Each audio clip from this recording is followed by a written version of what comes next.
kerjakan itu dari sore hari. Dia siapin. Anak kecil ini umur berapa deh? 13, seumur ente. Abdullah bin Abbas seumur kamu ini. Bawain air. Tapi setelah air ditaruh, dia ngumpet. Selesai Nabi berwudu, Nabi nanya, Maimunah, ini air siapa yang naruh? Maimunah bilang, kayaknya Abdullah bin Abbas. Nabi senyum. Lalu Nabi sholat di ruangan. Jadi rumah kita harus ada tempat untuk sholat. Nggak mesti buat musola, tapi harus ada sudut khusus atau tengahnya. Lalu Nabi sholat. Ketika Nabi sholat, tiba-tiba datang Abdullah bin Abbas, maklum anak kecil. Anak kecil belum tahu hukum, maka dia sholat di samping kiri Rasulullah. Nabi kemudian tarik tangannya, dibawa ke kanan. Tapi sejajar. Abdullah bin Abbas langsung mundur pelan-pelan, satu langkah. Nabi tarik lagi biar sejajar. Dia mundur lagi sampai 3 kali. Lalu Nabi teruskan sholatnya. Itu lagi sholat loh, dan sholat tidak batal. Itu bukan begini ya, pelan Nabi mundur lagi pelan-pelan, disebut kahkari, kahkari.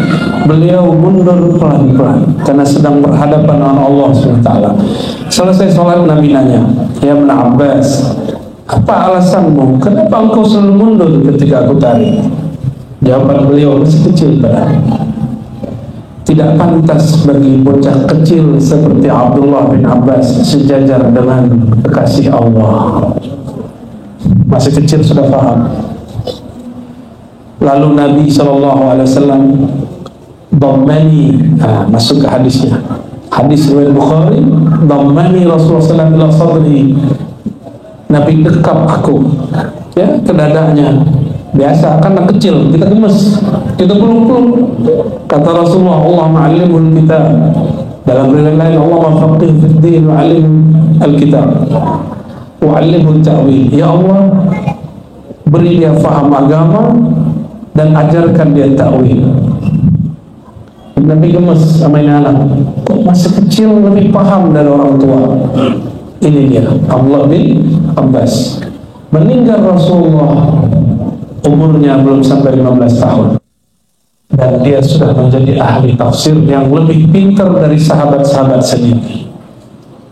Ya, nah ini baru Abdullah bin Abbas. Cuma didoain Nabi, didekap ke dadanya, maka nur dari dada Nabi pindah ke dalam kepala dan dadanya Abdullah bin Abbas radhiyallahu taala anhuma. Abdullah bin Abbas punya kawan, tapi kawannya senior, namanya Abu Hurairah. Abu Hurairah ini Hurair, bahasa Arab artinya kucing kecil. Hurairah kucing betina kecil atau kucing kecil. Abdullah bin Abbas kemanapun pergi, dia punya tas khusus untuk nyimpen kucing kecilnya. Biasanya kepalanya nongol. Dia kalau ngapal, lagi beramal, dia main-main kucing. Senang kucing gak dia? Senang? Nggak suka ya? Buruan. Sayyidina Abu Hurairah lapor kepada Rasulullah, ya Rasulullah, kata beliau, inni la asma' minka hadithan ansah atau nasituha. Wahai baginda Rasulullah, aku Abu Hurairah setiap kali dengar hadismu, kalammu, kok langsung lupa. Apa kata Nabi? Nabi ini pakai rida, ini nama rida. Abu Hurairah juga pakai rida, tapi ridanya kenceng, dikencengin begini. Kata Nabi, ubsud rida, lapangkan selendang. Maka Abu Hurairah yang tadinya begini, dia lapangkan. Setelah dilapangkan, fabasattuhu fagharafa biyadihi thumma qala dummahu, udah balikin. Fadamantuhu, lalu aku mengembalikan ke dadaku. fama nasituhu syai'an ba'd. Jadi habis dipanjangin, balikin. Apa hubungannya dengan hafalan? Kata Abu Hurairah, setelah itu aku tidak pernah lupa lagi. Ini namanya apa? Doa birrumus. Apa namanya? Doa dengan rumus, doa simbolis. Doa begini boleh, Nabi nggak ngomong apa-apa. Ini yang dilakukan orang-orang tua-tua dulu. Kalau bangun rumah, taruh apa? Pisang. Itu boleh, itu nggak syirik. Itu namanya doa berrumus, bukan khurafat, bukan syirik, itu boleh. Ya, itu namanya kearifan lokal.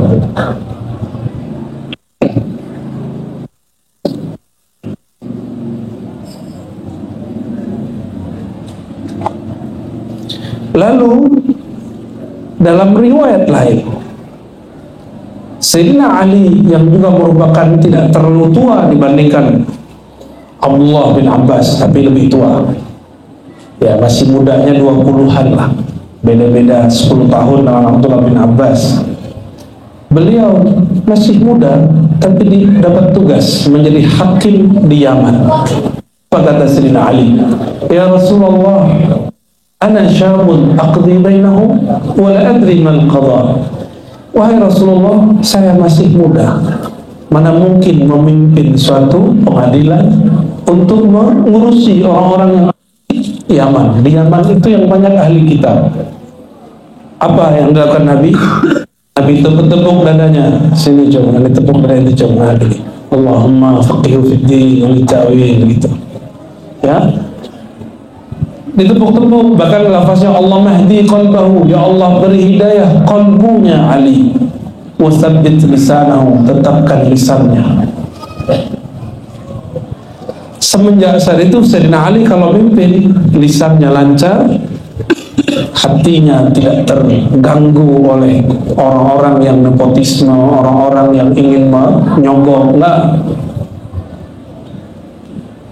Enggak terganggu beliau. Cuma dipegang dadanya, tangannya penuh berkah. Gimana nggak berkah, Pak? Nabi lagi perang, nggak ada air. Apa yang Nabi lakukan? Sahabat datang semua, lalu Nabi katakan, udah kumpulin berapa air yang ada. Ternyata satu mangkok pun nggak ada, sedikit sekali. Maka Nabi angkat tangannya, taruh, keluar air. Padahal nggak ada selang, nggak ada air keran, nggak ada PDAM zaman itu. Itu keluarnya dari mana tuh? Nabi ngeluarin air dari mana tuh? Di tubuh kita darah, bukan air, paling keringat. Dan itu bukan. Ada sekitar 70 orang yang hadir, di riwayat lain 700, di riwayat lebih lagi, dan semuanya puas minum air dan mereka simpan di tempat penyimpanan airnya. Itu tangannya penuh berkah, berkah dari tangan Rasulullah SAW. Ini biar dapat berkah kita baca kitab, ya. Datang Jarir bin Abdullah, sahabat Sayyidina Ali, apa kata dia? Wahai Rasulullah, saya ini kalau perang, kalau jihad, naik kuda itu pasti nggak bisa tenang. Ada yang bisa naik kuda di sini? Nunggang kuda? Enggak ya? Mahal ya? Mahal Pak. Kuda sama expander deh. Mahal bener. Apa yang Nabi lakukan? Nabi pegang aja dadanya. Tuh, tangannya penuh berkah, pegang dadanya. Allahumma tsabbithu. Ya Allah, tetapkan si Jarir bin Abdullah, waj'alhu hadiyan mahdiyan. Beri dia hidayah dan jadikan dia pembawa hidayah. Akhirnya Jarir bin Abdullah tidak pernah lagi gemeteran naik kuda. Naik kuda itu ada tekniknya, ada agak unik.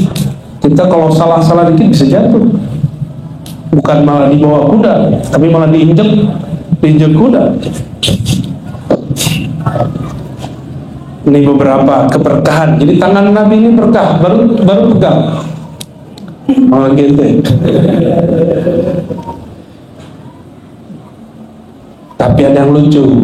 Nabi suatu kali di perjalanan bersamanya ada. Jadi Nabi kemana-mana itu jarang sendiri, pasti bawa sahabat yang khidmat. Kali ini yang khidmat adalah Abu Musa al-Asy'ari, perantau dari Yaman. Yang kedua perantau dari Ethiopia. Siapa ya? Orang hitam. Siapa? Bilal. Lagi di jalan sampai di satu tempat namanya Ji'ranah. Ji'ranah itu tempat kita mau mikot kalau dari Madinah. Orang Arab Badui ketemu Nabi. Fa'ata Rasulullah SAW Arabiyya. Fa'ata Rasulullah SAW Arabi. Lalu orang Arab datang ke Nabi. Bukan Nabi yang datang ke orang Arab. Ini orang Arab mau ngomong. Coba dengerin ngomong orang Arab. Ini versi Arabnya dulu ya. Ala tunjizni, wahai Rasulullah, ala tunjizni. Bukan ya Rasulullah, ya Muhammad. Orang Badui. Ala tunjizni ya Muhammad ma wa'adtani. Muhammad, tepatin dong janji ente. Terus Nabi ngomong, faqala lahu Rasulullah SAW. Orang Arab tuh ngomong cepat, Nabi ngomong pelan. Absyir. Apa arti absyir? Terimalah berita gembira dariku. Kata orang Arab, ente ngomong absyir mulu, ada dari kemarin nunggu. Dasar orang Arab ya, Arab Badui, Arabi. Nabi absyir, sabar, tunggulah kabar gembira. Kata orang Arab, ente janji mulu, ane mau segera nih. Kata seorang Arab, faqad aksarta alayya absyir. Kamu kebanyakan ngomong absyir Muhammad ya. Ini orang Arab ya, wajar ya. Arab Badui, Arab yang gak pernah belajar adab, dia ngomong gitu. Nah, ini kebanyakan khutbah Muhammad gitu, kebanyakan dalil. Ada lagi yang bilang kebanyakan doa itu gitu. Fa'aqbala Rasulullah SAW. Nabi ini halnya lagi turun, nur lagi turun dalam dirinya. Nabi lagi mau ngasih itu ke orang Arab Badui, tapi dia nggak sabar. Apa kata Nabi? Nabi putar badannya, Nabi panggil, Bilal, Abu Musa, maukah kamu terima kabar gembira dariku yang dia tidak mau terima? Apa kata Abu Musa? Mereka sudah tahu Nabi kalau hal nurnya datang, tunggu aja sabar-sabar. Kata mereka, bala ya Rasulullah, tentu wahai Rasulullah. Kalau orang Arab ngomongnya apa? Bala ya Muhammad. Nah, ini ngomong Muhammad itu Arab Badui itu. Nah, dosa sih, cuma kurang ajar aja. Serius, nggak dosa, tapi kurang adab ya. Idza qadat al-bushra faqbala antumah. Orang ini nolak kabar gembiraku, kalian aja yang terima. Lalu mereka berkata, qabilna ya Rasulullah, kami terima darimu wahai Rasulullah. Lalu Nabi bilang, ambilkan satu gayung air biqadahin bilma.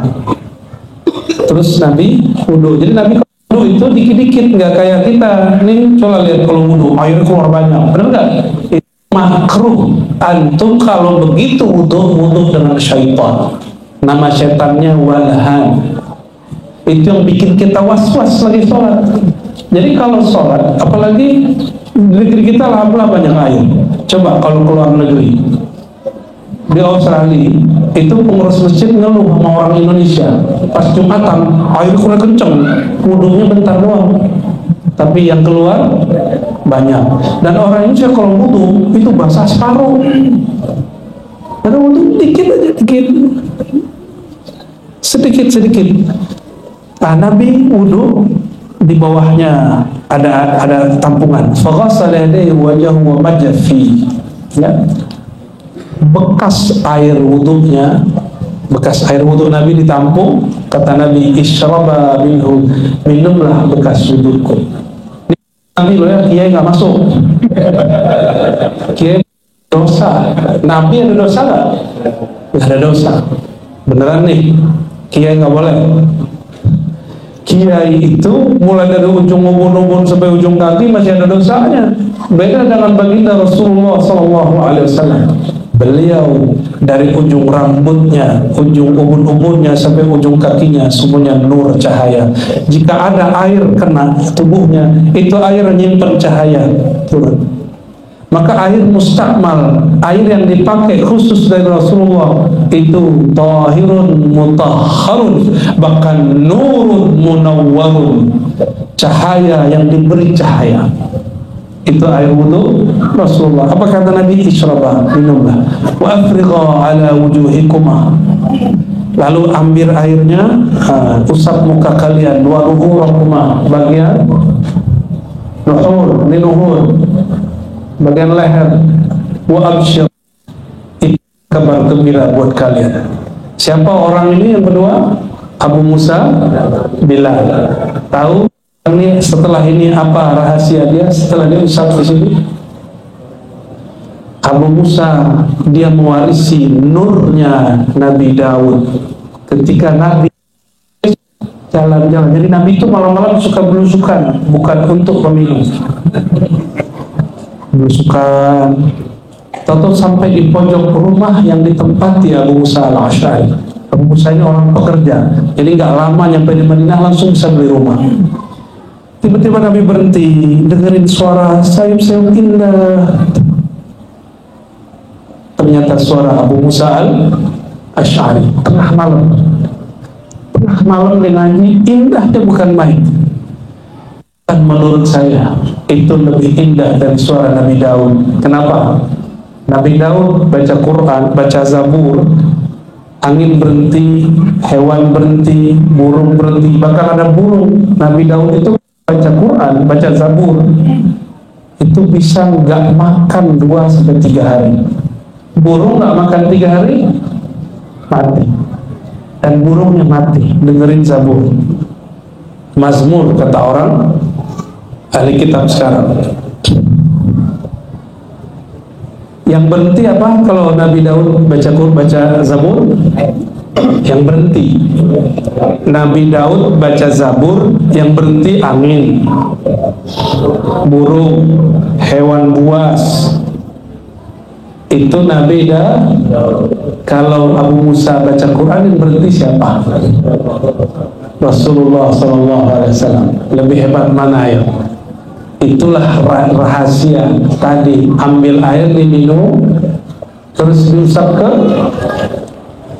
suaranya. Abu Musa al-Asy'ari lebih menggetarkan dari para nabi karena berkah dari bekas wudhu Nabi. Jadi sebenarnya itu suara Abu Musa atau suara Nabi? Sebenarnya itu suara Abu Musa atau suara Nabi? Karena dia seperti itu setelah minum bekas wudhu Nabi SAW dan setelah mengusap wudhu Nabi ke akhirnya. Ini hadis sahih semua yang saya baca ya, nggak ada hadis palsu. Ini Bukhari, Muslim, Bukhari, Tirmizi, itu semua nggak ada hadis palsunya.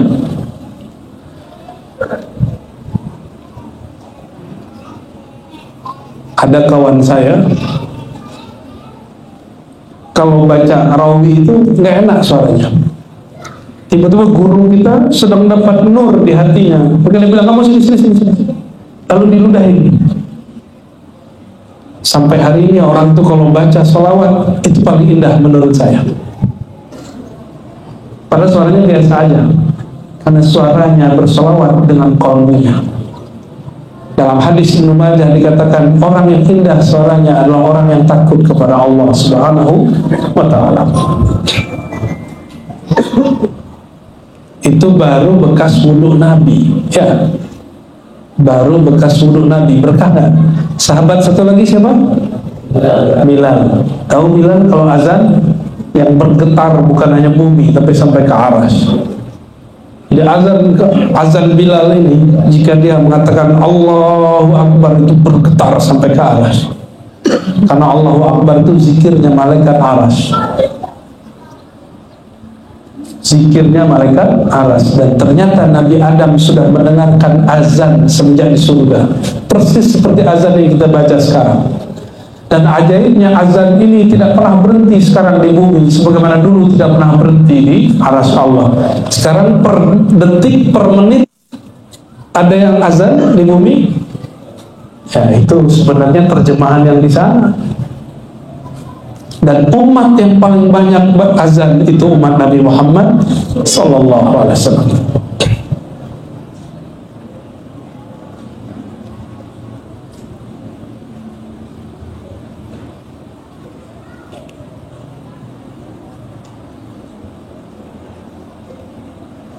Wah, cerita masalah wudhu Nabi ini Masya Allah. Ini ada satu riwayat, antum percaya gak nih? Kalau aneh percaya ya. Nabi wudhu, kalau tadi cuma 2 orang Arab Badui gak dapat kebagian. Selesai berwudhu, air dilepaskan. Ketika dilepaskan, itu orang berebut mau ngambil. Sampai mereka kayak orang mau dapat BLT, apa namanya, bantuan langsung tunai. Seperti diberi, ada yang kemudian, oh ini lebih dahsyat dari itu. Dan Nabi membiarkannya. Nabi tidak menganggapnya itu syirik. Itu bagian dari cinta kepada Rasulullah SAW. Ya, itu bab cinta. Maka beliau mengatakan, imanmu tidak habba ilaih. Aku lebih kamu cintai daripada dirinya dan semuanya. Bapak-bapak, ibu-ibu, saudaraku yang makan Allah, bagi yang pernah jatuh cinta, orang yang dicintai ngirim sesuatu, disimpan nggak? MT aja ya, disimpan nggak? Bener? Kalau bapak-bapak kayaknya kurang deh ya. Ibu-ibu yang perhatian begitu, kalau dikasih sesuatu oleh orang yang kita cintai, itu disimpan benar. Sahabat seperti itu. Sahabat seperti itu. Atau dapat bekasnya aja, itu sahabat kemudian simpan semuanya. Ummu Sulaim ini ibunya Anas bin Malik. Ini kisah sudah sering saya bacakan. Nabi lagi tidur di rumahnya. Nabi kalau tidur berkeringat, keringatnya harum, lebih harum dari bidadari. Itu baru keringat Rasulullah. Lalu oleh Ummu Sulaim diambil semacam kanebo, dilapih, kemudian diperas, dimasukin ke satu botol kecil. Udah hampir penuh, Nabi bangun. Apa kata Nabi? Apa-apaan ini wahai Ummu Sulaim? Kata Ummu Sulaim, wahai baginda Rasulullah, kami mengambil berkah dari bekas keringatmu. Untuk apa?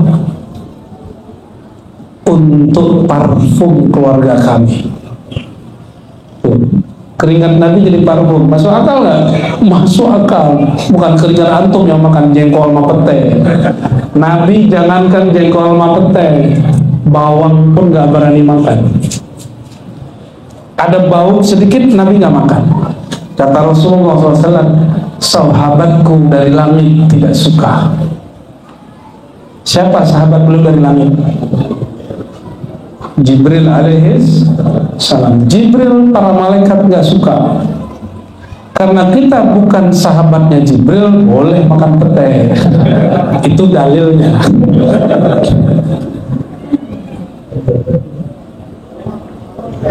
Modus ya.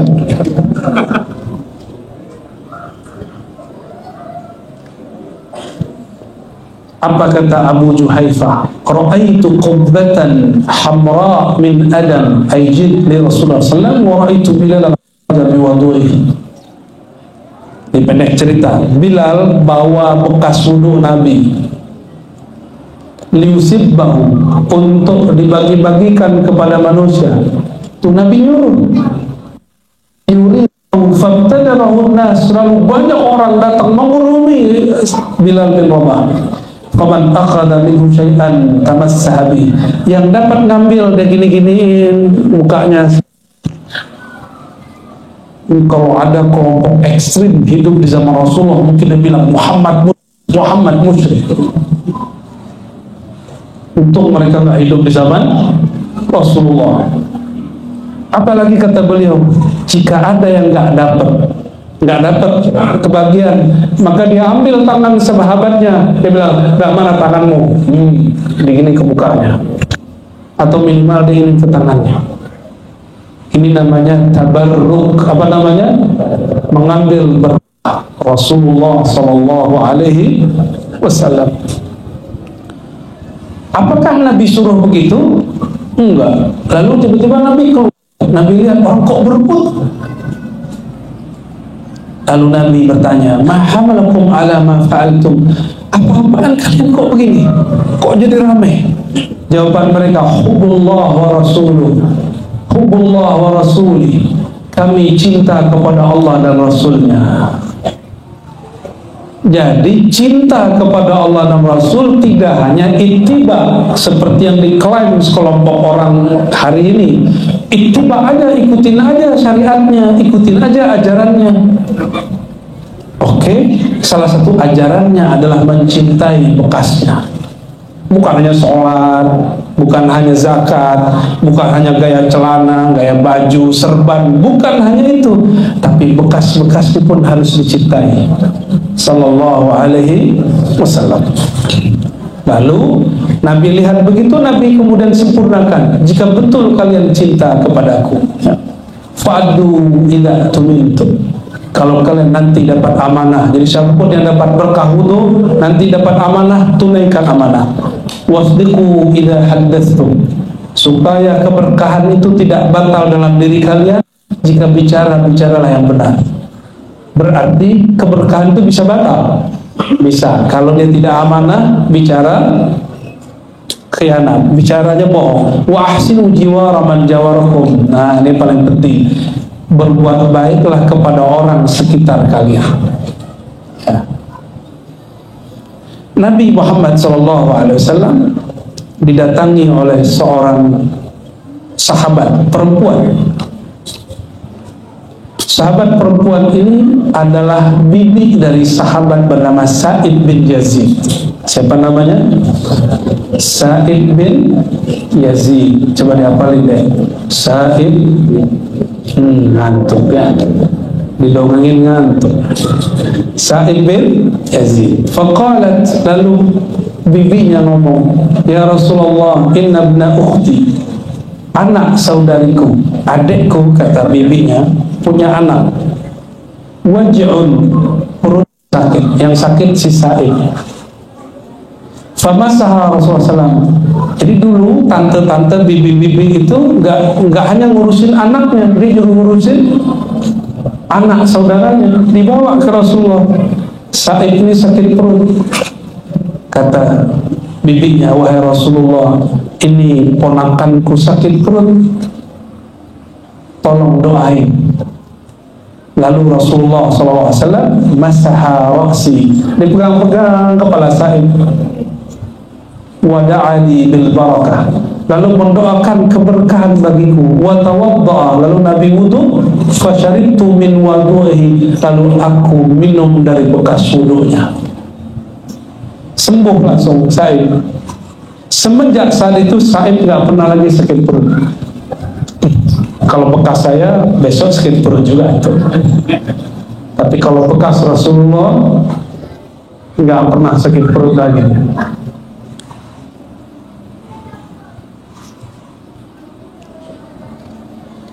Ada sahabat lain namanya Hanzalah bin Hidyam. Hanzalah ini begitu juga tadi Sa'id.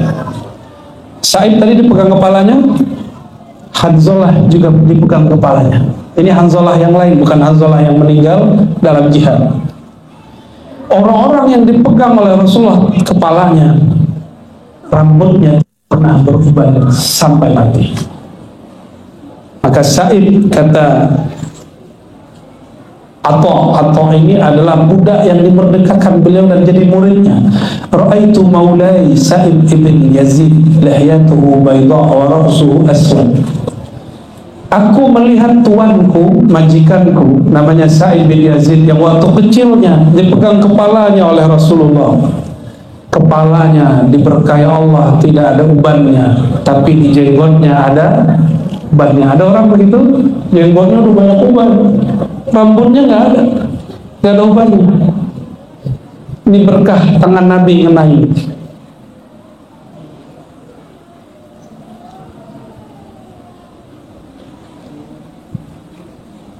Di riwayat lain, Sa'ib ini kalau tadi dibawa oleh bibinya, kalau sekarang lain.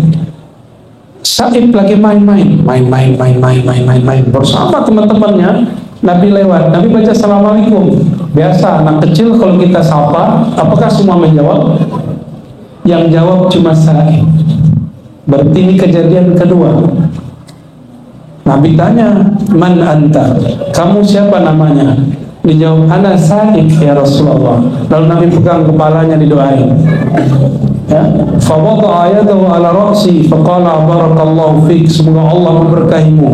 Lalu Sa'ib mengatakan, fala mawdi'u yadi Rasulullah SAW abadan. Bagian yang dipegang Rasulullah, yaitu kepalaku, tidak pernah yang dipegang juga. Ya. Tapi orang Arab kalau pegang jenggot tersinggung, itu cari lawan namanya. Ya. Jadi saya pegang nih jenggot antum nih, itu cari masalah namanya.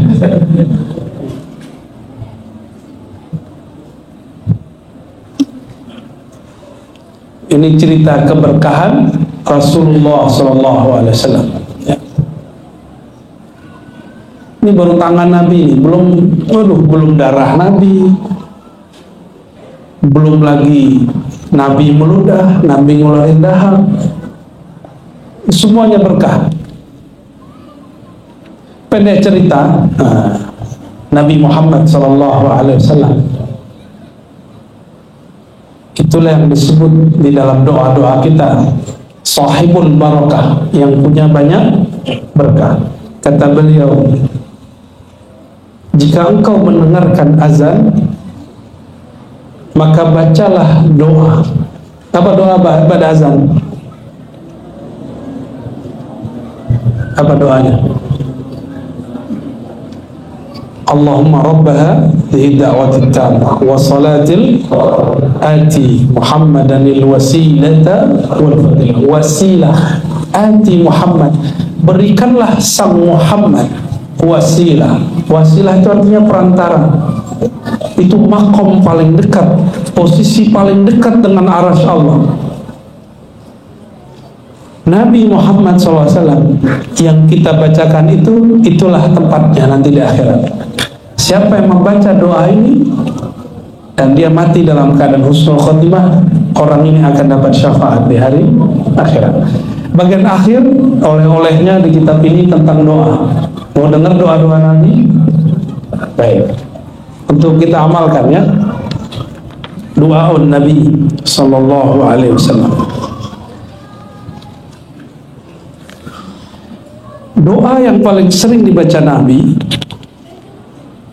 yang sering kita dengar, Rabbana atina fid dunya hasanah wa fil akhirati hasanah wa qina adzabannar. Tapi apa yang paling penting di situ? Dalam hadis Imam Tirmizi dikatakan, semua doa kalian gantung di langit sampai kalian berselawat kepada Nabi Muhammad sallallahu alaihi wasallam. Jadi kenapa doa kita belum dikabulkan Allah? Besar kemungkinan salawatnya belum oke. Benerin salawatnya, ya, benerin salawatnya. Nabi Muhammad sallallahu alaihi wasallam satu kali didatangi seorang sahabat. Sahabat ini nanya, wahai Rasulullah, apa doa yang paling keren? Lalu Nabi ajarin, mirip dengan Rabbana atina, tapi lain lafaz. Lafaznya apa? Allahumma inni, coba ikuti. Allahumma inni as'aluka al-afwa wal-afiyah fid dunya wal akhirah. Ya Allah, aku memohon al-afwa, kecukupan, kelebihan, wal afiyah, dan keselamatan di dunia wal akhirah. Nggak usah terjemahin ya. Minggu depan dia datang lagi. Jadi ada sahabat yang cuma datang minta wiridan, Kan banyak tuh antum begitu kan, datang ke kiai cuma minta wirid, minta ijazah. Jadi itu sudah dilakukan sahabat Nabi dari zaman dahulu. Datang minta ijazah, datang minta ijazah. Datang ke 2 kali, Nabi ajarkan sama. Datang lagi bulan berikut, Nabi ajarkan yang sama. Sudah 3 kali. Terus sudah ngomong, wahai Rasulullah, emang gak ada wiridan lain? Bosan dalam hatinya. Lalu Nabi nanya, wahai sahabatku, adakah yang lebih baik daripada kelebihan kecukupan selamat dunia dan akhirat? Ada nggak? Dia mikir-mikir. Jadi ternyata sahabat itu nggak semuanya juga cerdas-cerdas. Lalu mereka diajarkan Rasulullah baru jadi cerdas. Itu buktinya. Padahal dia orang Arab loh ya. Orang Arab nggak ngerti bahasa Arab, itu contohnya. Apalagi alif lam mim, hamim, alif lam roh, lebih bingung lagi mereka. Nabi Muhammad sallallahu alaihi wasallam memegang seorang sahabatnya namanya Abu Darda. Lalu Nabi mengatakan, wahai Abu Darda, inni uhibbu, saya cinta kepadamu.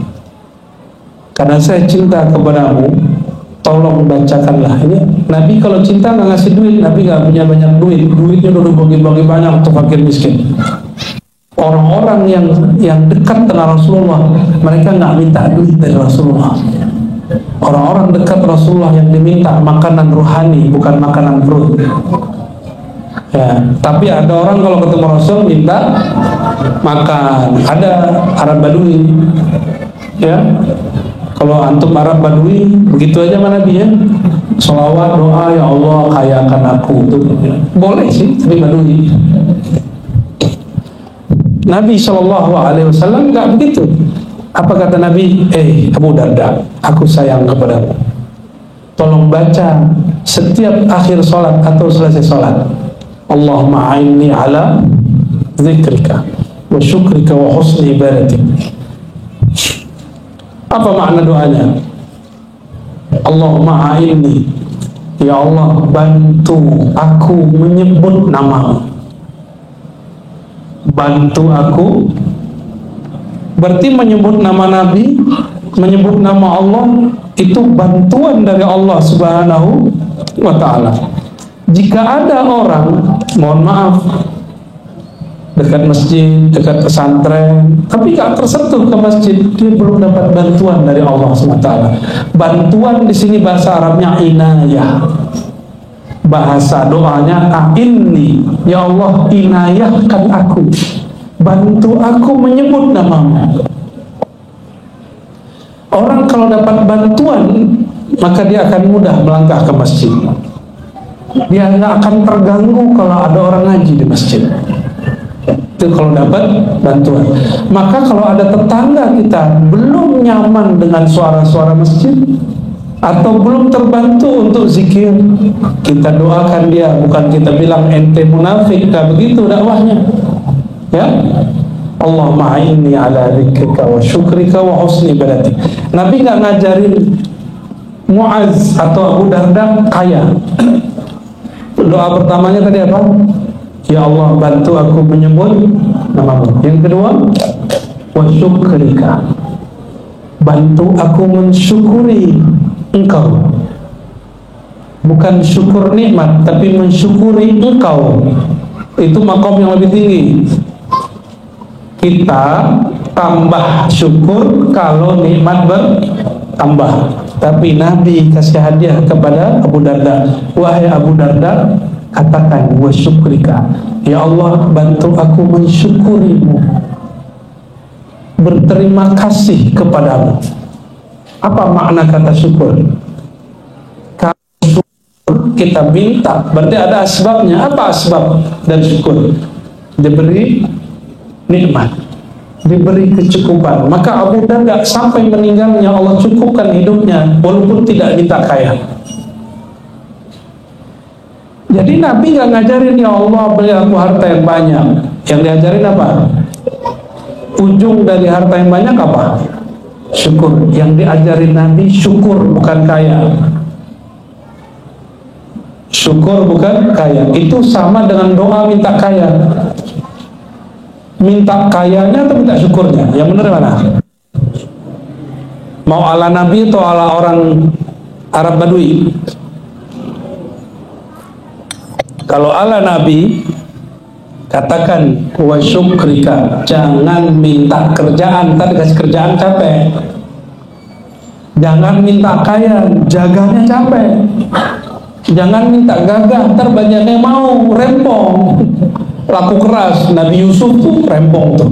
Nabi Yusuf, Masya Allah, cuma lewat itu mak-mak teriak, ini bukan manusia. Itu mak-mak tuh ya, itu yang wajah-wajahnya masih oke-oke tuh. Jangan minta wajah ganteng gagah, jangan minta, repot. Kata Nabi, Jamalu Yusuf nisfu jamali. Coba baca, Jamalu Yusuf nisfu jamali. Nabi Yusuf tuh gagah, keren, bukan duda keren, bukan.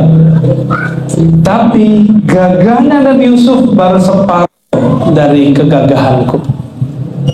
Bisa bayangkan Rasulullah kayak gimana? Bisa bayangkan Rasulullah kayak gimana? Bidadari ketemu Nabi nggak berani natap. Maka Abu Bakar tidak pernah menatap wajah Nabi, nggak berani. Berani natap matahari nggak? Silau. Abu Bakar melihat Nabi itu kayak ngeliat matahari, nggak berani, selalu begini. Kalau Ar-Razi boleh ditatap karena bukan Nabi. Tatap aja nggak apa-apa ya. Nabi SAW lebih keren dari semua itu. Ternyata Allah punya keindahan. Keindahannya itu dibagi-bagi. Separuh buat Nabi Muhammad SAW, separuhnya dibagi. Seperempatnya buat Nabi Yusuf, seperempatnya lagi dibagi semua di alam semesta. Maka kalau lihat muka-muka yang ada ganteng-ganteng dikit, ganteng genteng, itu kepercik keindahan dari Allah Subhanahu wa Ta'ala ya.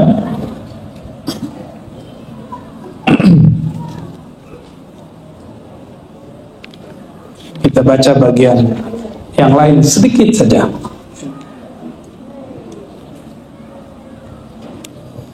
Nabi Muhammad Sallallahu Alaihi Wasallam kalau ngobrol dengan temannya tidak pernah memotong pembicaraan kawannya. Kalau kita gimana? Nabi la yaqta' haditha ashabi, gak pernah motong orang ngomong. Jadi kalau ada orang ngomong dibiarin, udah selesai baru dia kemudian jawab. Ini Nabi ini penyabar ya, beda sama saya. Kalau kita debat sama teman gimana? Dia belum selesai, itu sama sahabatnya, belum lagi dengan istrinya, apalagi dengan istrinya. Istrinya kalau ngomong, biarin aja Rasulullah SAW. Kayaknya di depan saya nggak begitu tuh. Istrinya ngomong dikit, diam kamu, tidak patuh kepada suami, gitu ya. Nabi jika bermajlis, kata Sayyidina Al-Husain, cucunya Nabi, sa'altuhu, aku bertanya kepada Sayyidina Ali, an majlisihi kaifa kan, bagaimana majlisnya Nabi Muhammad SAW. Dijawab oleh Sayyidina Ali, kana Rasulullah SAW la yajlis wa la yaqum illa ala dzikrillah. Beliau enggak duduk, enggak berdiri kecuali menyebut nama Allah. Mau duduk di mana? Majlis dalam pengertian ini bukan majlis pengajian ya. Majlis dalam pengertian Nabi, mau duduk dimanapun, duduk di rumah, mau duduk Nabi kemudian ketemu orang di tengah padang pasir, mau duduk di padang rumput, yang penting majlis. Majlis bahasa Arab artinya duduk-duduk, tempat duduk. Tidaklah Nabi duduk bermajlis, berkumpul, nongkrong, kecuali beliau zikir. Jadi antum boleh nggak, bapak-bapak ini senang ngopi, senang nongkrong nggak? Nah, mau nongkrong di mana aja, duduk baca bismillah. Gak malu, kencengin bismillahnya. Kata Imam Al-Ghazali, dianjurkan bagi seorang muslim mengeraskan baca basmalah ketika mau makan dan minum, supaya mengingatkan kepada yang lain di sekitarnya, biar setan kabur, Pak. Biar majelis kita nggak majelis gosipin Sambo mulu, ya, sama Edi Minahasa, siapa lagi? Dia nggak kenal kita, kita nggak kenal dia. Cuma itu aja obrolan kemarin, la yanfa, nggak manfaat. Wala yuwattin al-amakin wa yanha an ibtaniha wa yantaha ila qaumin jalasa haitsu yantahi bihi al-majlis wa ya'mur bidzalik. Ya. Jadi Nabi itu ini adab kalau masuk Jumatan, ya. Kalau masuk Jumatan kita lihat tuh, tengah ada yang kosong nih, boleh nggak ngelangkahin orang? Itu makruh. Itu pahalanya gede. Adab lebih tinggi dari pahala.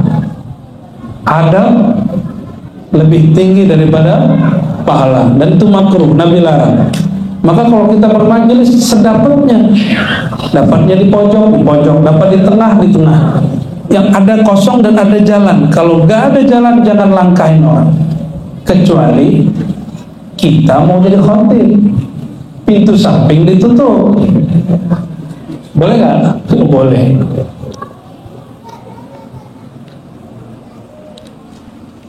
Saya belum sanggup mengamalkan sunnah yang berikut ini. Nabi kalau bermajelis, duduk, ada orang nanya, ada orang berhajat, ada orang curhat, Nabi dengerin sampai selesai.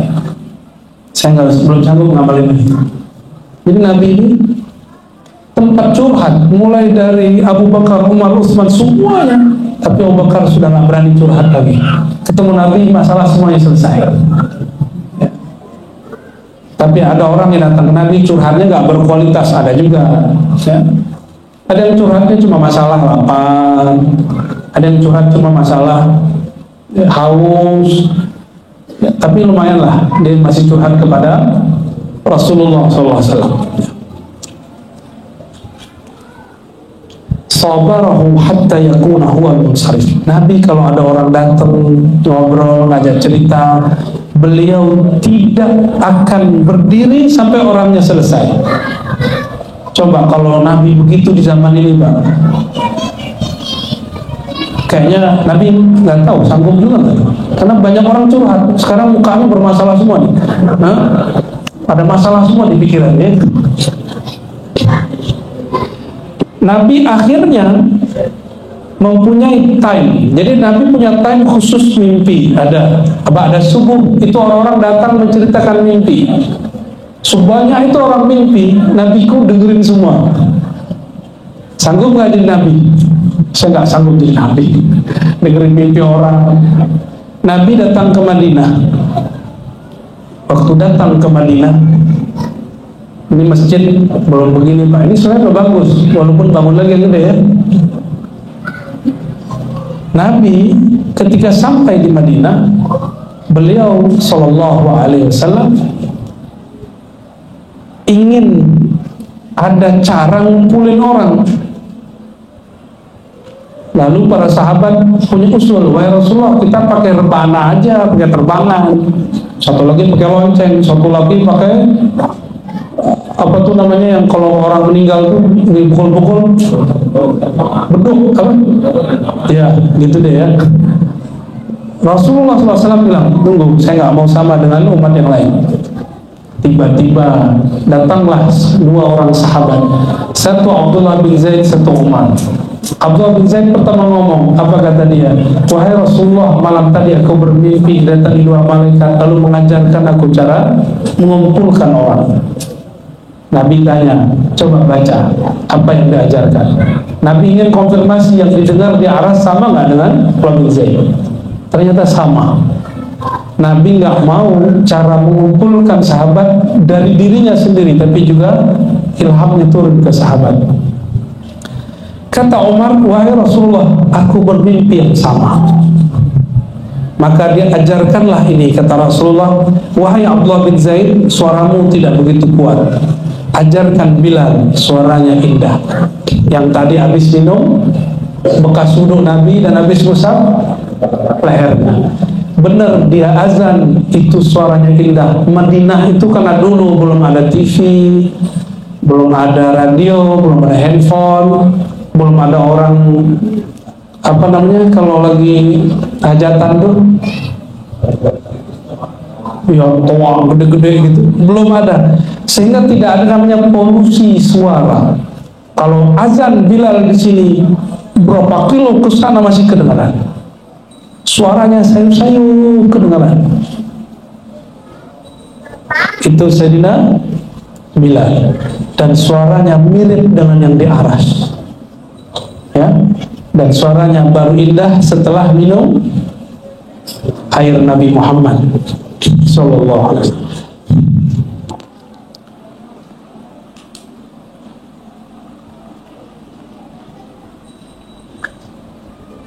Nabi Muhammad SAW jika bermajlis ngumpul tidak pernah ngomongin orang. Kalau kita tidaklah berkumpul cuma ngomongin orang. Dan sekarang canggih, yang ngomongin ustaz, posting ke teman, itu sesat tuh, wah di grup lagi. Jamaah berani nyisatin ustaz. Sejak kapan jamaah lebih tinggi ilmunya dari ustaz? Sekarang begitu, zaman sudah berubah, ya. Bapak Ibu yang berkahan Allah, Nabi SAW ketika datang ke Madinah, beliau ditawarkan oleh semua tempat untuk membangun rumah dan masjid, tapi Nabi mengatakan da'hu fa'innahu ma'mur, da'ha fa'innaha ma'murah, biarkan otakku berjalan, dia sedang diperintah oleh Allah. Tiba-tiba otaknya berhenti di tanah yang di situ ada kuburan tua orang-orang musyrik. Lalu Nabi mengatakan, wahai pemilik tanah ini, saminuni haitakum, berapa harga tanah di sini? Saya mau beli. Nabi belum ada duit, Pak. Saya mau beli. Nabi belum.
Allahumma sholli ala Muhammad. Fadal. Nah, pakai serban saya nih ya. Insyaallah. Ente maju sana ya.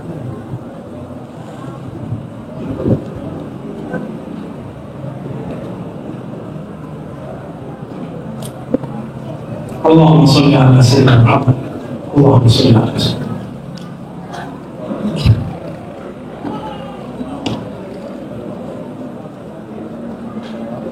Ya, boleh salawatnya. Sallallahu alaihi wasallam. Salawat juga.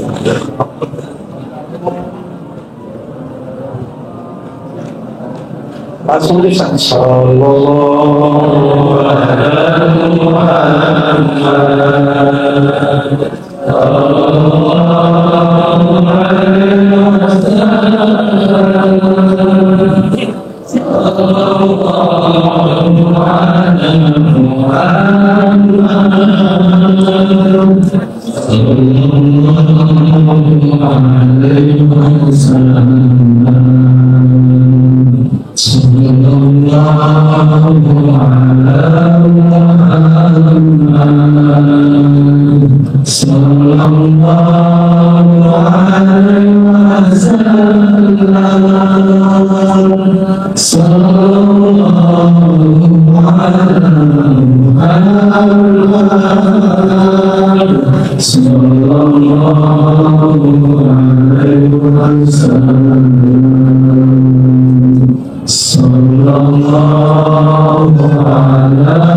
Ada yang sudah dijamin terbebas dari neraka?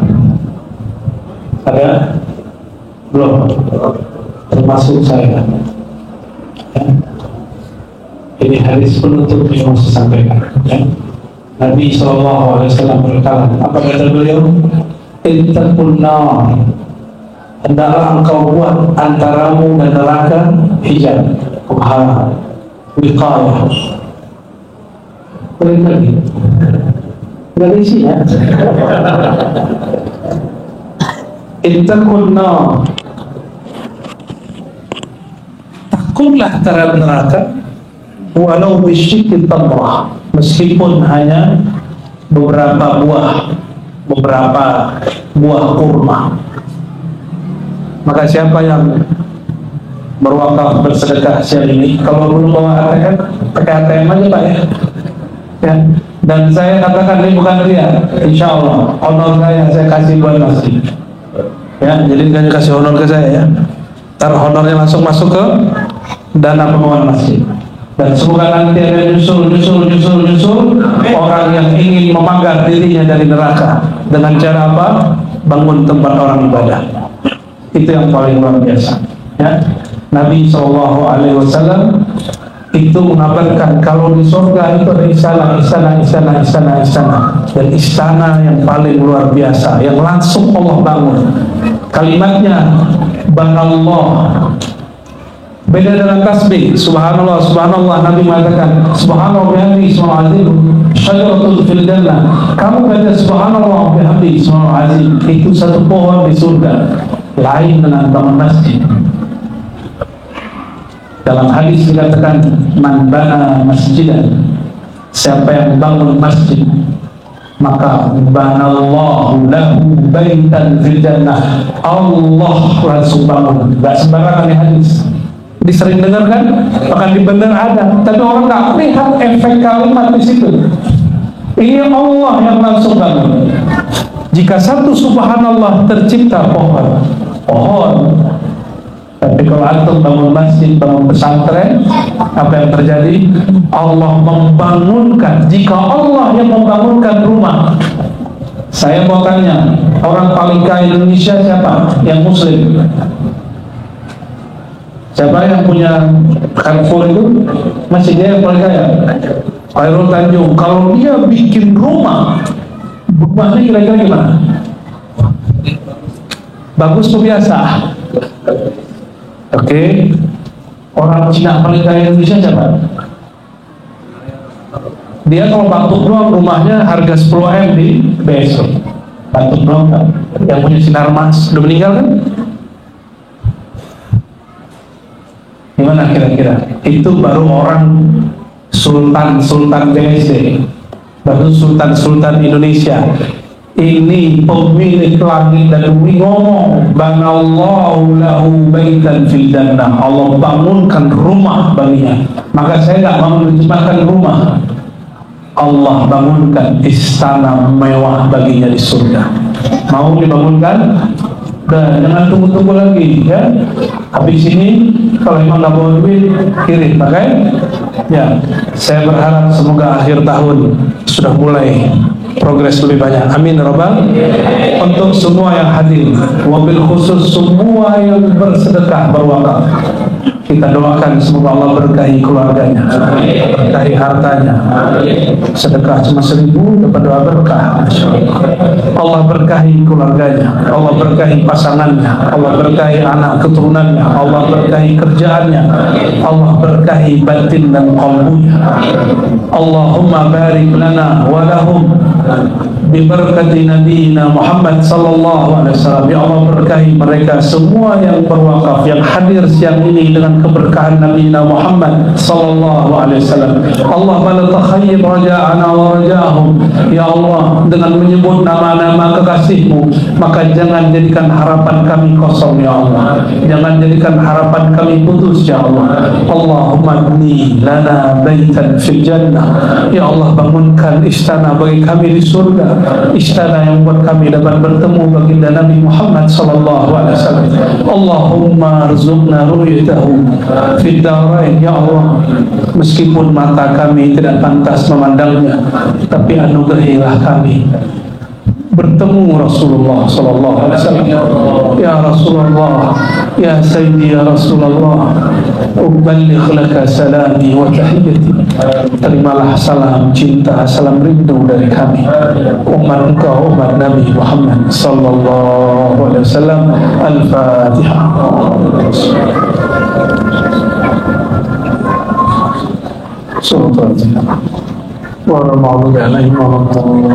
Amin.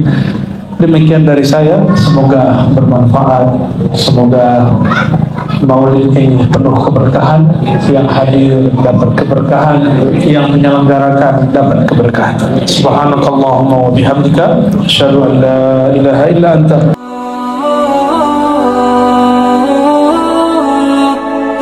Dua ayat ya. Surat Ghafir, surat 40 ayat 67. Surat Ghafir, surat 40 ayat 67. Allah berfirman, "Huwallazi khalaqakum min turab." Ini kayak film. Dialah yang menciptakan kamu dari tanah. Turab. Turab itu debu, seperti summa min nutfatin, kemudian menjadikan kamu dari nutfah. Nutfah itu air mani, sperma yang lengket. Oleh ahli kedokteran disebut dengan darah beku, kayak lintah. Dalam bahasa Arab lintah itu disebut alaq. Jadi kita kalau mulai lintah, kira-kira itulah yang disebut dengan min alaqah. Dulu kita pernah seperti itu. Jadi kita ini dulu pernah jadi tanah, lalu Allah jadikan dari air mani. Air mani itu hina sekali, lalu sangat lemah, seperti lintah. Sekarang udah seperti ini. Gede kan jadinya. Udah merasa besar. Summa yukhrijukum tifla, lalu mengeluarkan kamu ke dunia sebagai tifla. Kalau kita punya TK itu, kalau bahasa Arabnya Raudatul Atfal. Atfal tifl, anak-anak. Lalu Allah lahirkan kamu, nggak langsung gede. Ada nggak yang lahir langsung segede ini? Langsung mati aja. Gak mungkin. Lahir pasti kecil. Yukhrijukum tifla, dia mengeluarkan kamu. Jadi kalau Allah nggak keluarkan kita, jadi juga. Maka saat ibu melahirkan, apakah ibu itu yang mengeluarkan? Atau sebenarnya Allah yang mendorong itu semua? Kalau berdasarkan ayat ini, dialah yang mendorong. Ya. Thumma litablugu ashuddakum thumma litakunu syuyukha. Lalu menjadikan kamu matang, dewasa. Ashuddakum. Jadi biar kita jadi kuat. Ini kan umur kita lagi kuat-kuatnya sebagian besar nih. Ya. Namun juga ada summa litakunu syuyukha, agar kamu menjadi syuyukh. Syuyukh itu jamak dari syaikh. Dalam bahasa Arab syaikh itu tua. Ya. Udah punya uban? Ada. Alhamdulillah, berarti sudah mulai syuyukho. Ya. Syuyukho ini dalam bahasa Arab dibedakan dengan asyuddakum. Asyuddakum sesuai surah Al-Ahqaf itu 40 tahun mateng. Kalau tua di atas 40, mulai 50, 60. Ya. Itu biologisnya.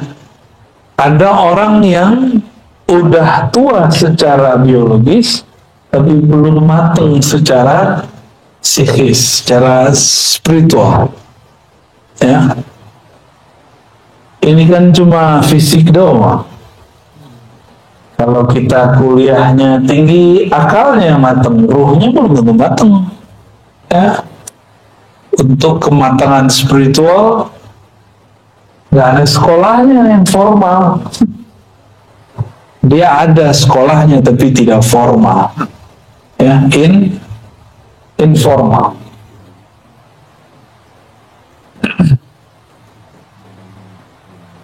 Nah, lalu Allah mengatakan wa minkum man yutawaffa min qabl.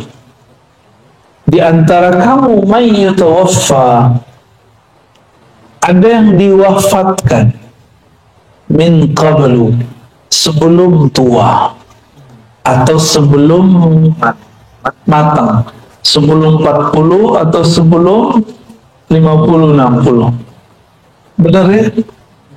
Kawan kita ada yang meninggal waktu masih remaja, ada yang meninggal masih anak-anak, bahkan ada yang meninggal waktu masih bayi.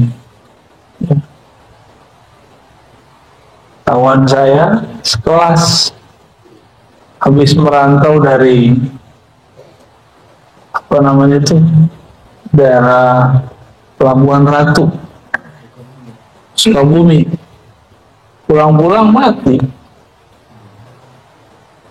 Ada kami mau masuk kuliah, saya masuk kuliah kemana, dia masuk kuliah kemana. Ketika tes harus benerin gigi dulu, cabut giginya, pendarahan mati. Padahal itu paling pinter di kelas kita.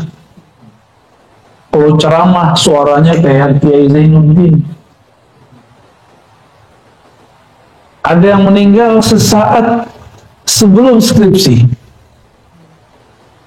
Ada yang meninggal udah skripsi, udah siap-siap mau berangkat, mau wisuda, tahu-tahu tak berangkat. Lengkap, misalnya. Jadi suka-suka Allah ya. Maka disebutkan kalimatnya, wa minkum may yutawaffa min qabl.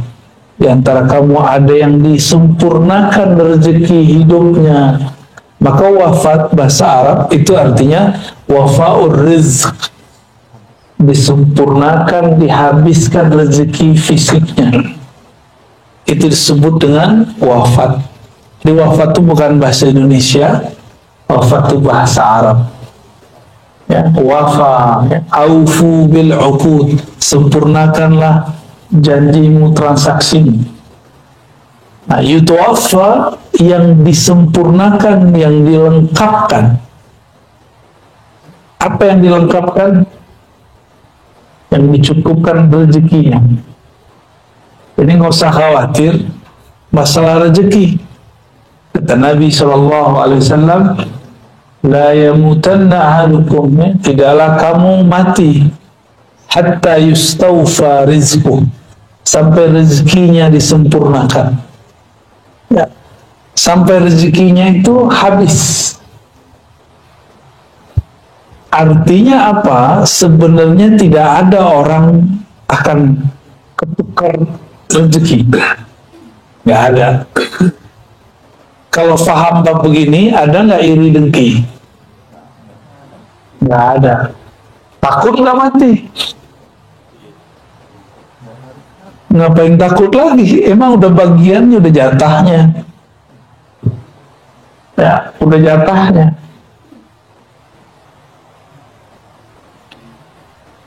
Walitablugu ajalan musamma, dan supaya kamu sampai kepada ajal. Jadi ajal itu bahasa Arab, artinya time, waktu. Musamma, yang sudah disebutkan, itu secara harfiah.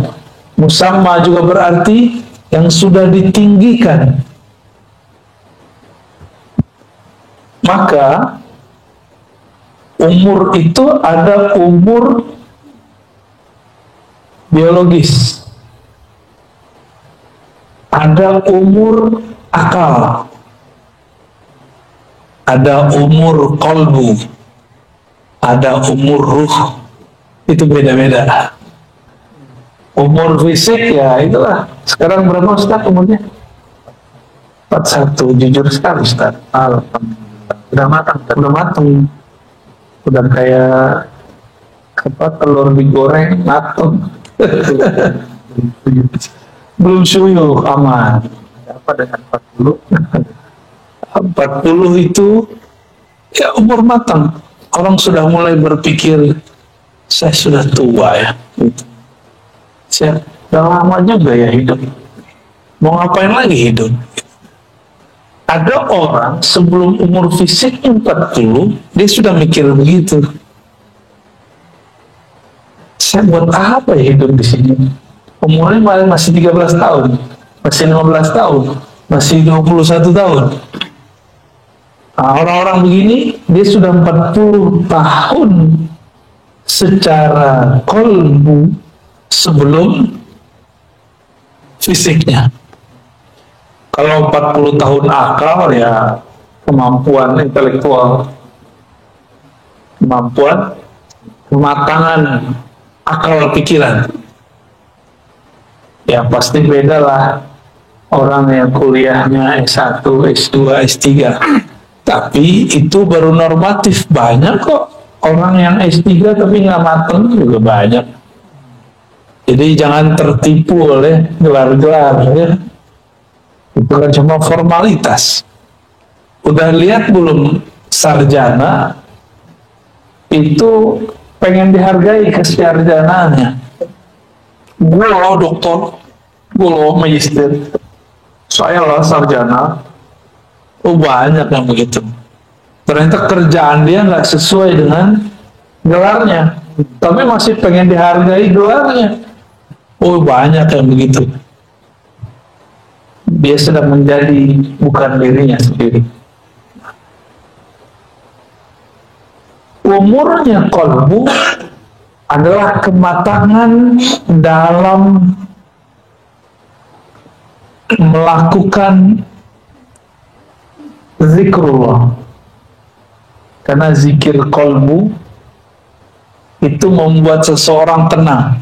Maka orang yang matang secara kolbu, dia matang dalam mendapatkan ketenangan. Jadi dia tahu cara pola-pola menenangkan diri. Ya, ada orang udah doktor atau udah direktur atau sudah matang lah, tapi ketika ada masalah dia nggak bisa menenangkan dirinya. Ya, dia nggak bisa menenangkan dirinya, gampang panik. Nah, orang-orang seperti ini berarti kolbunya belum matang, gampang panik, gampang rusuh. Ya. Hati loh, jangan gampang rusuh, jangan gampang rusak-rusuk, itu mempengaruhi orang sekitar kita. Maka kalau sakit yang tenang-tenang, ya. Ada orang sakit tenang, ada yang sakit mana yang bikin kita rusuh? Yang nomor 2, ya.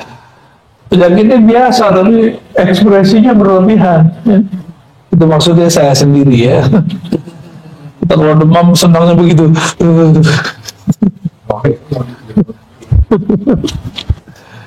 Baik. Tapi saya juga mau menjelaskan hal yang lain di sini. Tadi ada umur ruh itu ma'rifatullah.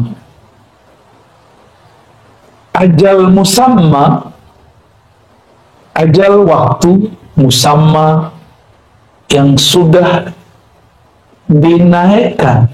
Nah, di mana saja ajal itu, waktu itu dinaikkan, ditentukan. Maka ada ajal luh mahfuz, kita sebut ajal takdir. Ya, ajal takdir ini itu lewat kehendak Allah. Namanya kudrat iradat, kekuasaan dan kehendak Allah. Itu kata kuncinya kun.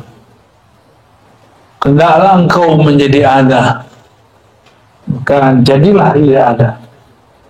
Jadi mengalir dalam diri kita fayakun, kalimat Allah kun fayakun. Umur ini menjadi umur fisik, umur akal. Ini tertulis di Lauh Mahfuz. Tapi ada yang ini bisa dirubah dengan doa.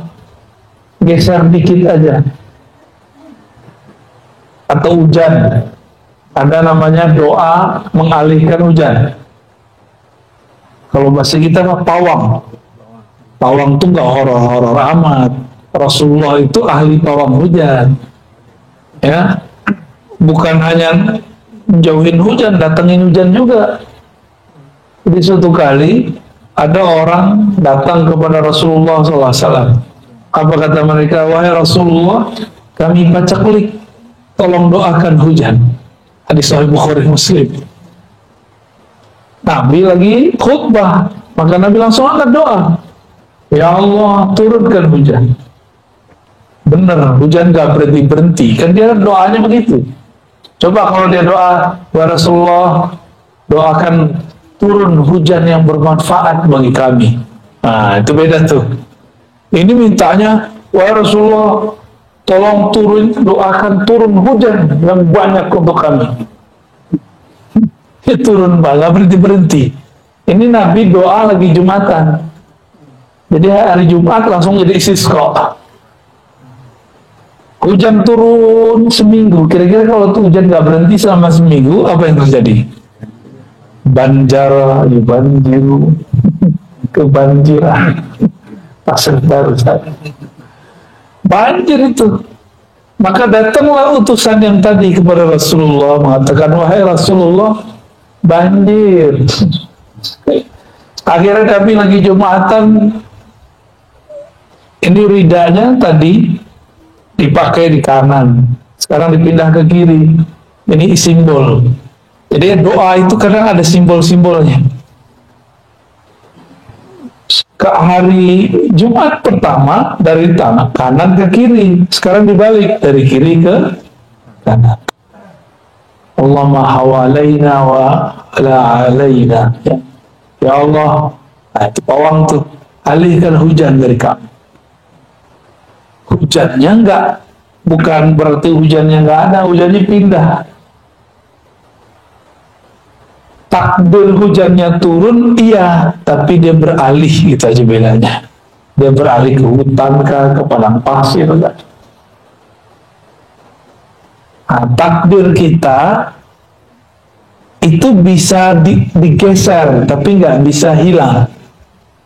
Ya, maka ada orang yang seharusnya sudah mati, digeser, kena keluarganya yang meninggal. Bisa begitu. Dengan apa Allah merubah? Lagi-lagi dengan kunnya, dengan iradahnya. Innama amruhu idza arada syai'an ayyakula lahu kun fayakun. Seharusnya sudah mati, tapi Allah bilang kun, berikut, bergeserlah sedikit saja. Seharusnya jadi miskin, tapi menjadi biasa, nggak miskin. Seharusnya bergeser di jalan tabrakan, tapi karena subuhnya baca kunut, waqina syarra ma qadait, jagalah kami dari takdir yang buruk. Seharusnya tabrakan cuma gesek aja. Jadi kalau kita bergesekan mobil gores, ingat-ingat nih makna doa ini. Mungkin seharusnya kita ini tabrakan, tapi karena berkah doa digeser dikit, yang penting takdir tetap ada, bergesekan walaupun sedikit gitu. Seharusnya miskin bertahun-tahun, tapi karena dia doa, berkah gurunya, silaturahmi, baca Al-Quran, sholawat, dia cuma diberi kemiskinan sesaat. Yang penting takdir miskinnya ada gitu, takdir susahnya ada.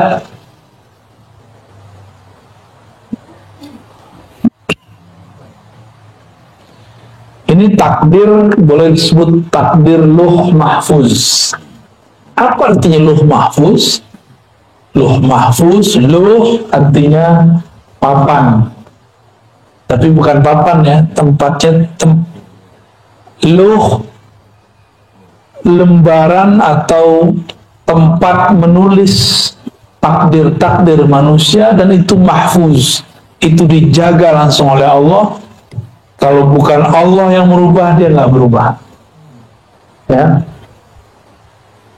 inilah makna hadis Nabi. Tidak ada yang mendapat merubah takdir, qada, ya, kecuali doa. La yughayyirul qada illa doa. Tidaklah dapat merubah qada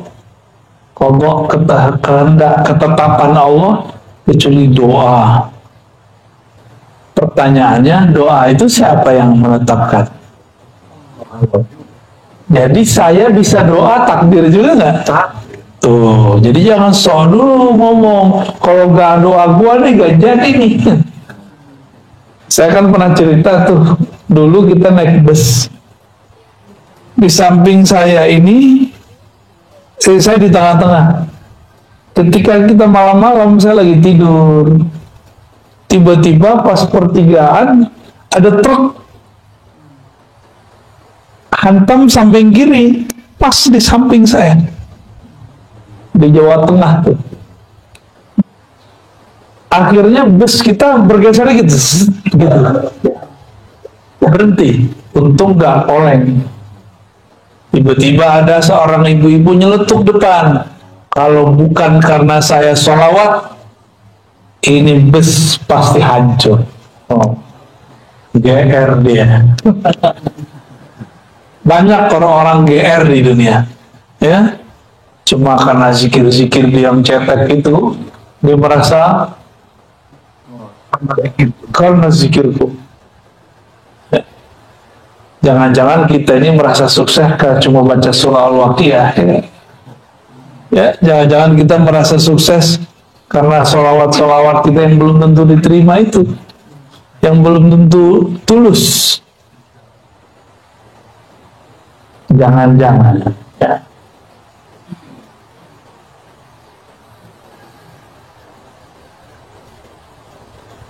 Maka ada takdir yang lain.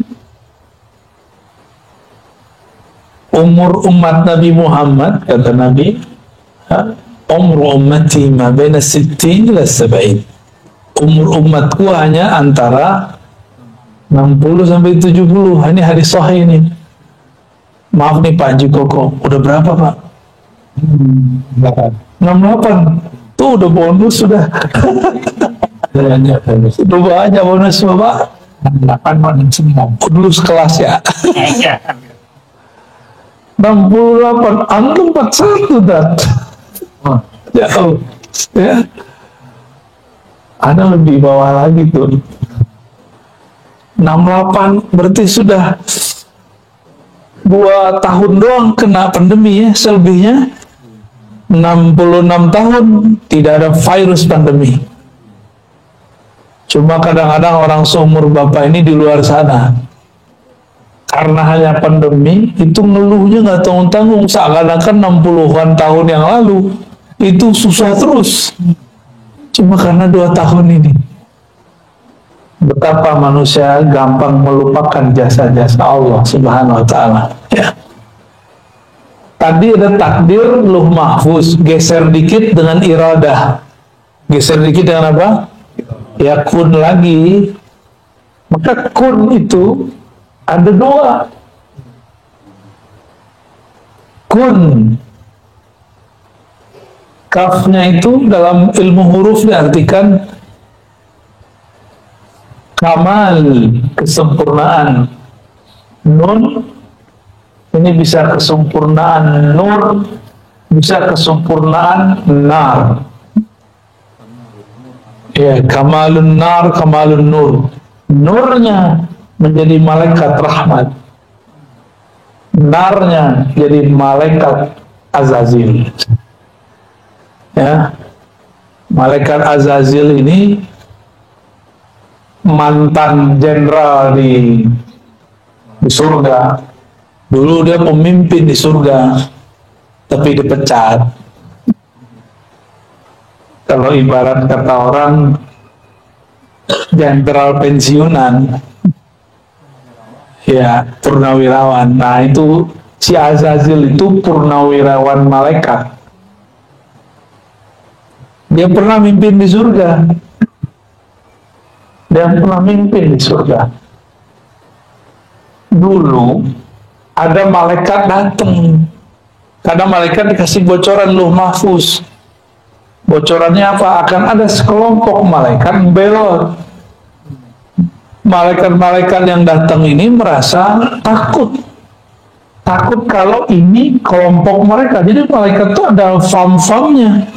Ada malaikat muqarrabin, ada malaikat rahmat, ada malaikat malam, ada malaikat siang, ada malaikat yang belakang namanya itu pakai in, kiraman katibin, pakai in semua. Ada malaikat yang belakangnya pakai il, Mikail, Israel, Jibril, ya, ada Israfil. Ada malaikat yang belakang namanya pakai un, ada an. Itu famnya mereka, family-nya malaikat.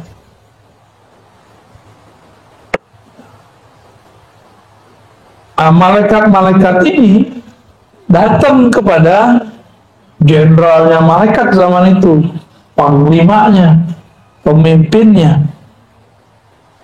datang minta doa karena si malaikat yang ini nih, yang di tengah surga ini, zikirnya paling banyak, ya, zikir paling banyak, doa paling mantap. Apa ada kata mereka? Wahai Azazil, doakan kami. Katanya di Lauh Mahfuz ada sekelompok malaikat akan belot. Apa kata si Azazil? Baik, aku doakan kalian dapat hidayah. Ya, hadakumullah. Semoga Allah memberi kalian hidayah. Tapi dia lupa mendoakan dirinya. Ya, seperti kelompok-kelompok yang sekarang sama aja. Ngomong belagu amat, Allah yahdik, ya. Semoga Allah beri hidayah kamu. Hadakumullah. Kalau doa tuh mulai diri kita dulu. Hadani Allah wa iyyakum. Semoga Allah beri hidayah aku dan kamu. Gitu kalau doain orang, ya. Jangan hanya orang yang didoain. Si iblis ngerasa saya bakal selamat dengan zikir saya, maka kalian saya doakan berkah zikir ini selamat. Saya nggak perlu doa. Aku nggak perlu doa, ya. Kalian aja minta doa kepada aku. Jumawa dia mulai merasa berjasa karena memang banyak urusan-urusan surga itu beres sama dia. Azazilnya rapinya bukan main, sayapnya sangat banyak, jumlahnya sama dengan jumlah sayap Jibril. Seandainya nih mereka nggak berubah, itu Azazil lah yang jadi pembawa wahyu ke muka bumi. Cuma ada satu kekurangannya. Apa kekurangan dia? Dia nggak sholawat. Ya, Jibril sholawat. Dia ngira apa? Ngapain sholat? Zikirku udah cukup kok, udah sempurna. Itu dia. Jibril dan kelompok dia semua bersolawat. Maka disebutlah salawat Jibril sallallahu alaihi Muhammad. Itu yang dipandang oleh Sayyidina Jibril hanya nur. Jadi Sayyidina Jibril nunggu lama sekali, baru Allah izinkan ia melihat nur. Maka dia berselawat sallallahu alaihi Muhammad, ya. Ternyata ada takdir lain, ya. Kita dulu kalau belajar sifat 20 ada namanya jaiz. Tapi jaiz versi ahli sifat 20 dulu agak beda dengan ahli ma'rifatullah. Kalau versi sifat 20 tar siang bisa hujan, bisa tidak hujan, gitu. Kalau bagi saya itu masih iradah, ya, kehendak Allah. Kalau jaiz itu Allah berkehendak bukan berdasarkan Lauh Mahfuz, tapi suka-suka dia jaiz. Jaiz artinya boleh-boleh saja. Allah terbebas dari semua hukum. Kita terikat oleh hukum Lauh Mahfuz, tapi Allah tidak terikat. Ini namanya jaiz.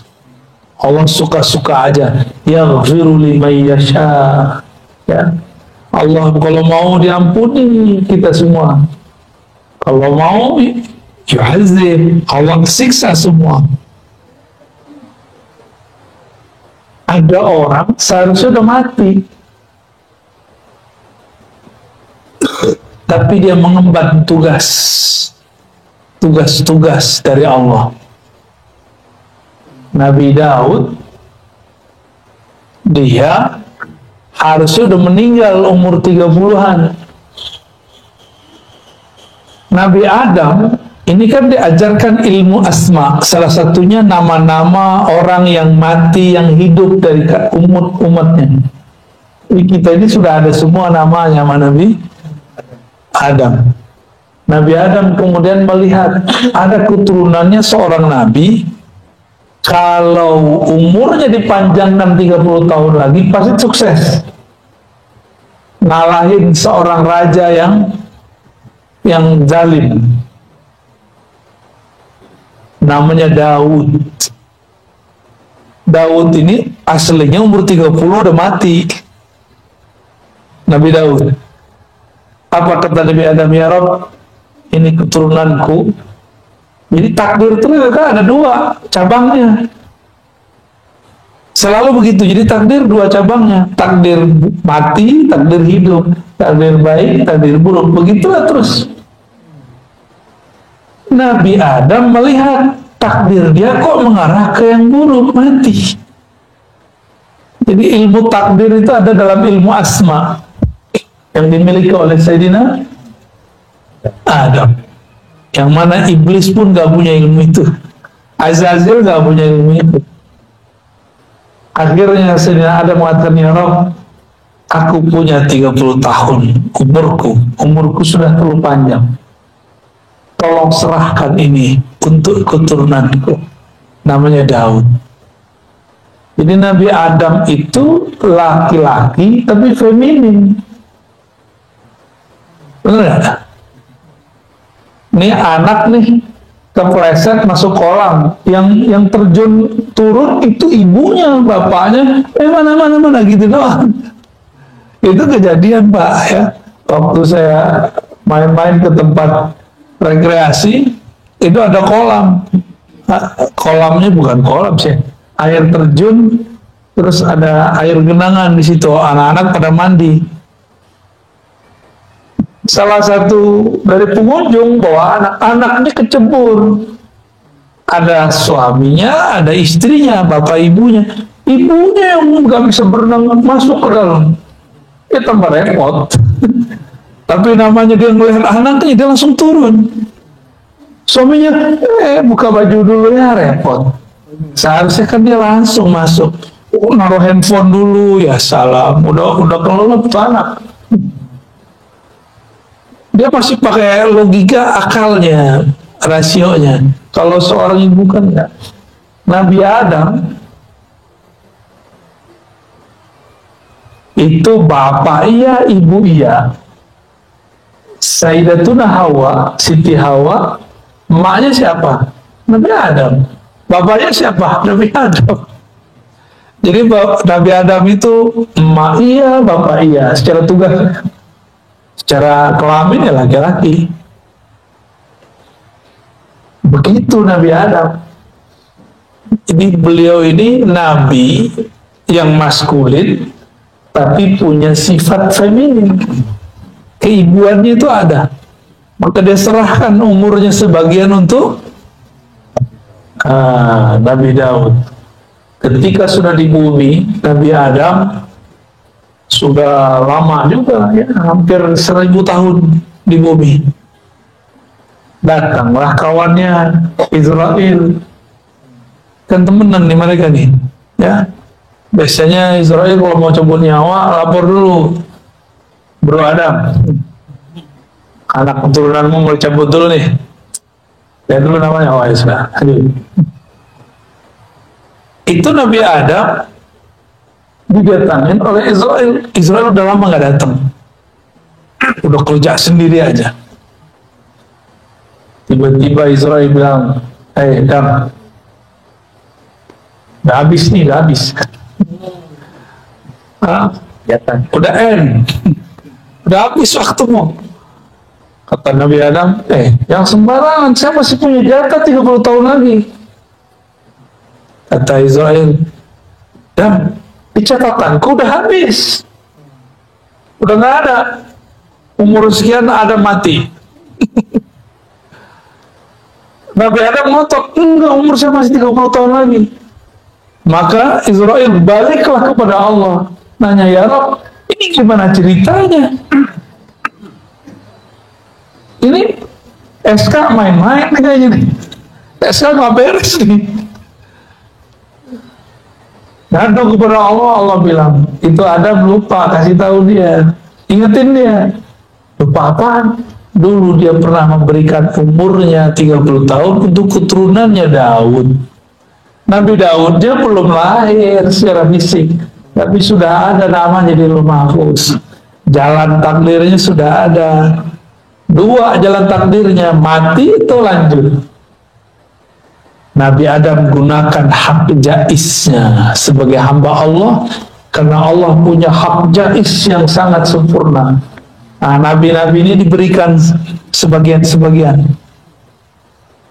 Kalau doanya nggak cukup, ini harus dia pakai hak jaiznya dia. Jadi Allah yang maha mutlak, tidak terbatas. Ini bisa kita minta request lebih dari doa.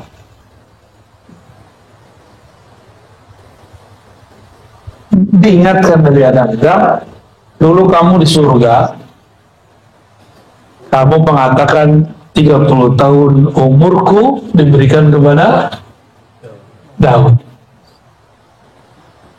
Anasita, apakah engkau lupa? Nabi Adam ingat-ingat. Oh iya. Baru Nabi Adam ingat, tuh gue udah ubanan. Ya. Berkuriput. Umur udah hampir 1000 di bumi. Berarti waktu di sorga, 1 hari di sorga sama dengan 1000 tahun. Jadi Nabi Adam itu umurnya udah ribuan tahun sebenarnya. Tapi tetap lebih tua iblis, Azazil, 80.000 tahun. Lebih tua. Akhirnya Nabi Adam mengatakan, ya sudahlah, walaupun saya sudah 30 tahun ngasih, saya masih pengen panjang umur. Tuh, enak kan jadi Nabi Adam? Yang penting gue hidup, gitu. Ini beliau nggak mau tahu. Maka digunakan lagi hak jaiznya yang kedua kalinya. Maka Allah panjangkan umurnya 30 tahun. Balik lagi tuh takdir yang lama. Tapi takdir Nabi Daud tidak dicabut. Jadi dia tetap dapat umur 30. Berarti Nabi Adam dapat umur 60 tahun. Kira-kira begitu. Berarti takdir itu ada rate-rate-nya. Untuk orang-orang mukmin kayak kita nih biasa mungkin berubah dengan doa. Tapi kalau orang kayak Nabi Adam, Nabi itu bisa negosiasi, bisa kuat-kuatan sama Israel. Bisa Pak. Ini kalau wali Allah yang spesial, kan wali ini pewaris para nabi. Kalau ada wali yang mewarisi Nabi Adam, oh bisa tengkar sama Israel, tengkar mulut. Ada yang tengkar fisik. Nabi Musa, hadis Imam Bukhari, hadis sahih. Israel datang, mukanya bukan muka Israel yang dulu, tapi muka jagoan. Apa kata dia? Musa, ajalmu sudah datang. Nabi Musa, Nabi. Tapi beliau lagi gak konsen nih. Biasa kalau konsen tahu nih orang, nah ini orang beneran atau malaikat tuh dia tahu. Ini gue lagi sibuk. Kata si orang yang datang ini, saya mau cabut nyawamu. Kira-kira gimana Ustaz? Ada orang datang bilang, gua habisin nyawa lo. Nanti dulu, ke Jawara aja keluar. Ya tunggu dulu, ya. Keluar dulu semua silat Sundanya. Silat apa namanya? Priangan. Ada nama silat ya? Banyak silat di tanah Sunda ini, banyak silat. Silat lidah ya. Itu Nabi Musa dulu waktu ada orang-orang Firaun jahat dipukul dia langsung mati. Ini ada malaikat nyamar jadi orang, jadi jawara, mirip kayak musuhnya yang dulu. ditonjok, copot matanya. Tapi kan itu jelmaan, yang malaikatnya nggak copot, tapi jelmaannya seperti copot. Copot, habis matanya. Kuatnya Nabi Musa tuh, tengkoraknya langsung pecah itu. Itu di hadis Sahih Bukhari disebutkan oleh kelompok ingkar sunnah, dia nggak percaya, dia nggak tahu hakikat malaikat. Ini yang rusak cuma jelmaannya, malaikatnya nggak rusak. Ya, itu Nabi Musa. Makanya Nabi Musa nambah lagi umurnya. Jadi nabi-nabi, wali-wali itu bisa request, bisa jontok-jontokan sama malaikat maut. Gue pengen mati gitu. Bisa begitu. Wali itu gak mau mati sama dengan nabi gak mau mati, berarti ada tugas yang belum selesai. Tugasnya dari Allah. Berarti si malaikat maut pakai SK Lauh Mahfuz, kalau nabi wali pakai SK Jaiznya Allah. Jaiznya Allah isinya rahmat, kasih sayang. Ar-Rahman ala al-istawa. Dan takdir itu tertulisnya bukan di Lauh Mahfuz, tertulisnya di Arasy. Jadi takdir arsyiyah, ada takdir Lauh Mahfuz. Lauh Mahfuz di atas langit ketujuh. Kalau Arasy di atasnya lagi, dan Arasy mencakup alam semesta. Ada lagi takdir yang di atas itu, masih panjang, itu suka-suka Allah ya. Ya Allah ini nggak boleh ngatur siapa-siapa. Misalnya nih, udah ada takdir ditulis, Allah nggak terikat dengan takdir itu, kita yang terikat takdir itu, gitu. Orang-orangnya Allah, bahasa Arabnya ahlullah, orang-orangnya Allah, keluarganya Allah, dia nggak terikat dengan Lauh Mahfuz, dia terikatnya dengan jaiznya Allah. Jaiznya Allah itu ada bentuknya syafaat, ada bentuknya hadiah. Tapi hukum sunatullah kan tetap nggak boleh berubah, dia cuma geser doang. Jadi kalau ada orang seharusnya mati, digeser, mungkin pindah, mungkin ada yang kena samping kiri kanannya. Ini bukan hanya dengan ilmu kun nur, tapi ada yang kun nar. Pernah dengar tumbal nggak Ustaz? Tumbal itu nar dia. Dia pakai kun juga, nar. Biasanya orang kalau menyembah setan, mau bikin rumah, mau bikin villa, mau bikin resto, mau bikin usaha, dia mengabdikan diri kepada setan. Kun juga, kan setan pakai kun juga, tapi nar. Nanti ada tumbal-tumbal. Seharusnya dia yang mati, tapi yang mati siapa? Ya orang-orang sekitarnya. Tuh, dalam ilmu setan aja ada, di alih-alihan, apalagi dalam ilmu nur. Gitu, ya. Ini kita sekedar membuka-buka sedikit aja nih, biar selama ini yang kita sudah tahu ternyata bagian dari